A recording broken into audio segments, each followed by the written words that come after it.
Assalamualaikum warahmatullahi wabarakatuh. Pada kesempatan kali ini, kita akan belajar mengenai untuk mata kuliah formulasi sediaan farmasi, khususnya formulasi cairan dan semi-solid.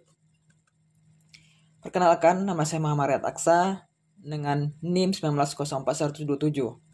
Pada kesempatan kali ini kita akan belajar mengenai sediaan cair yaitu elixir. Ada beberapa pendapat mengenai sediaan elixir ini. Yang pertama yaitu dari Departemen Kesehatan Republik Indonesia pada tahun 1979 yang mengatakan elixir merupakan sediaan berupa larutan yang mempunyai rasa dan bau sedap serta mengandung zat tambahan seperti gula atau zat pemanis lainnya, zat pewangi dan pengawet. Selanjutnya, Depkes Kesehatan Republik Indonesia ini pada tahun 1945 juga memberikan pengertian elixir juga dapat diartikan dengan sediaan jernih dan manis yang merupakan larutan hidroalkoholik, terutama untuk pemakaian oral serta biasanya beraroma. Selanjutnya, sediaan cair ini identik dengan kelarutan.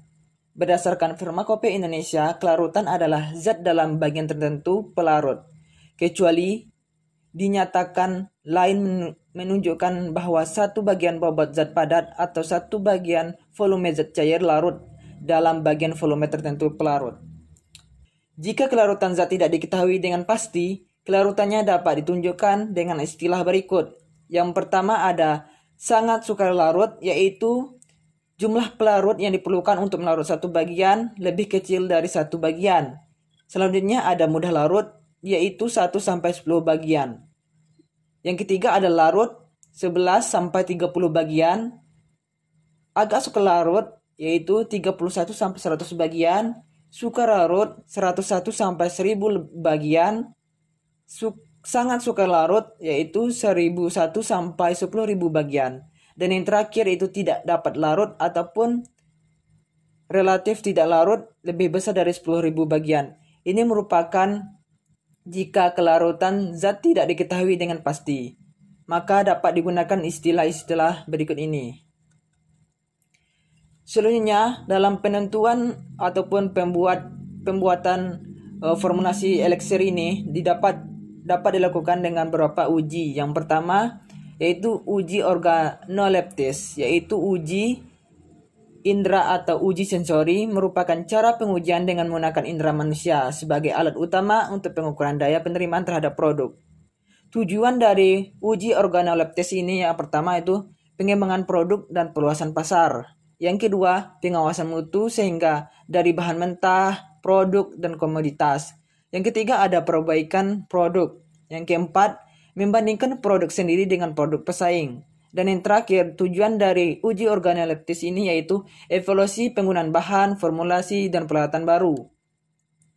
Metode yang digunakan yang ada 3, yaitu metode bau, rasa, dan warna. Untuk bau ini, yaitu kita membandingkan bau dari produk akhir, apakah sesuai dengan bahan pemberi aroma yang digunakan.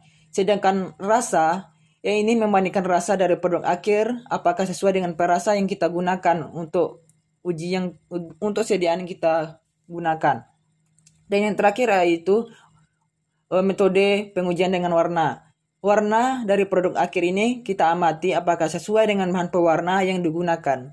Untuk hasil akhir dari uji organoleptis ini yaitu bau aroma raspberry, rasa manis, dan warna merah harus sesuai dengan pewarnaan. Aroma dan perasa ditumbuhkan pada sediaan.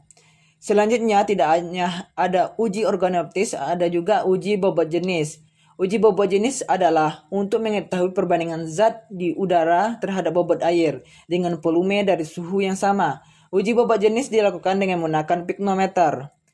Prinsip dari uji bobot jenis ini yaitu mengukur bobot jenis menggunakan piknometer.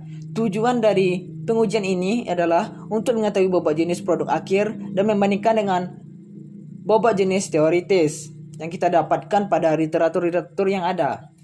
Adapun metode yang digunakan yaitu digunakan piknometer bersih, kering, dan telah dikalibrasi dengan menetapkan bobot piknometer dan bobot air yang baru dididihkan.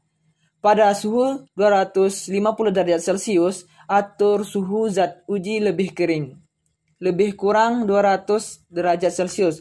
Masukkan ke dalam piknometer. Atur suhu piknometer yang telah diisi hingga suhu mencapai 250 derajat Celcius. Yang terakhir, buang kelebihan zat uji dan timbang. Kurangi bobot piknometer. Itulah metode yang digunakan untuk uji bobot jenis. Selanjutnya, yang ketiga yaitu uji kejernihan. Uji kejernihan dilakukan secara visual atau dapat dilakukan dengan menggunakan panca indera kita, yaitu mata, untuk mengetahui ada atau tidaknya endapan yang terbentuk. Pengamatan ini dilakukan dengan pencahayaan yang cukup pada latar belakang hitam ataupun putih. Pengolahan data-data observasi yang diperoleh selanjutnya diberi skor. Prinsip dari uji kejernihan yaitu membandingkan kejernihan produk akhir dengan aqueous atau pelarut yang digunakan dalam proses formasi. Tujuan dari uji kejernihan yaitu untuk mengetahui kejernihan larutan dan mengetahui apakah masih ada bahan-bahan yang belum terlarut. Metode yang digunakan untuk uji kejernihan ini adalah sampel dimasukkan ke dalam 2 tabung reaksi masing-masing larutan zat uji dan larutan pembanding hingga tabung reaksi terisi tepat 40 ml. Bandingkan kedua isi tabung setelah 5 menit dengan latar belakang hitam. Pengamatan dilakukan di bawah cahaya yang terdifusi tegak lurus ke arah bawah tabung. Untuk penafsiran akhir dari uji kejernihan yaitu suatu cairan yang dinyatakan jernih jika kejernihan sama dengan air atau pelarut yang digunakan. Selanjutnya ada uji kelarutan. Uji kelarutan adalah kemampuan suatu zat tertentu, zat terlarut atau solut, untuk larut dalam suatu pelarut atau solvent. Kelarutan dinyatakan dalam jumlah maksimal zat terlarut yang larut dalam suatu pelarut pada keseimbangan. Uji kelarutan memiliki tujuan itu untuk mengetahui kelarutan zat dalam pelarut dalam suatu sediaan. Alat yang digunakan untuk uji ini yaitu dissolution test. Metode yang digunakan adalah isi chamber dengan air, pasang vessel pada kapiler agar cairan dapat mengalir bebas ke dalam wadah melawan atmosfer. Catat waktu dalam detik yang diperlukan cairan untuk mengalir dari batas atas hingga batas bawah dalam tabung kapiler. Tak hanya itu yang digunakan untuk pengujian pembuatan emulsi ataupun sediaan eliksir maksudnya. Selain itu ada juga uji viskositas, yaitu uji kekentalan. Uji viskositas ini adalah uji yang digunakan untuk mengukur atau menganalisis tingkat kekentalan atau viskositas pada suatu zat cair. Prinsip yang digunakan untuk uji viskositas ini yaitu penetapan waktu yang dibutuhkan oleh sejumlah volume tertentu cairan untuk mengalir melalui kapiler. Tujuan dari uji viskositas yaitu mengetahui kekentalan produk akhir.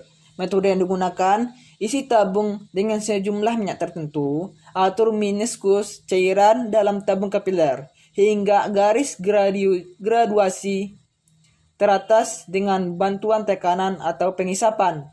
Buka kedua tabung pengisi dan tabung. Hasil penafsiran dari uji viskositas yaitu hasil viskositas adalah waktu yang tercatat dalam detik yang diperlukan cairan untuk mengalir dari batas hingga batas bawah dalam tabung kapiler sebagai dt. Selanjutnya ada uji pH atau derajat keasaman. Prinsip cara uji derajat keasaman atau pH ini dengan menggunakan alat pH meter adalah sebuah metode pengukuran pH atau derajat keasaman berdasarkan pengukuran aktivitas ion hidrogen secara potensiometri atau elektrometri dengan menggunakan pH meter. Tujuan dari uji pH ini yaitu untuk mengetahui pH atau derajat keasaman dari produk akhir dengan membandingkan pada teoritis. Penafsiran akhir dari uji pH ini yaitu harga pH 3,8 sampai 4 dilihat dari yang tertera pada potensiometer atau pH meter. Selanjutnya ada uji stabilitas. Uji stabilitas yaitu kemampuan zat obat atau produk obat untuk tetap di dalam spesifikasi yang dibentuk untuk menjaga identitas, kekuatan, kualitas, dan kemurnian suatu sediaan. Tujuan dari uji stabilitas yaitu adalah untuk memperoleh informasi yang diperlukan untuk menentukan masa edar produksi obat ataupun produk farmasi dalam wadah aslinya untuk menentukan kondisi penyimpanan. Alat yang digunakan untuk uji stabilitas yaitu climatic chamber. Selanjutnya ada uji kebocoran. Uji kebocoran ini memiliki tujuan adalah untuk memeriksa keutuhan kemasan, untuk menjaga sterilitas dan volume serta kestabilan sediaan. Metode yang digunakan untuk uji kebocoran ini yaitu 10 tub sediaan dibersihkan dan dikeringkan dengan kain penyerap. Lalu tub diletakkan secara horizontal di atas kain penyerap di dalam oven dengan suhu diatur pada suhu 60 derajat Celcius selama 8 jam. Untuk penafsiran hasil dari uji kebocoran ini yaitu tidak boleh terjadi kebocoran yang berarti selama atau setelah pengujian selesai. Mungkin cukup sekian penjelasan ataupun pelajaran kita mengenai elixir pada kesempatan kali ini. Terima kasih atas perhatiannya.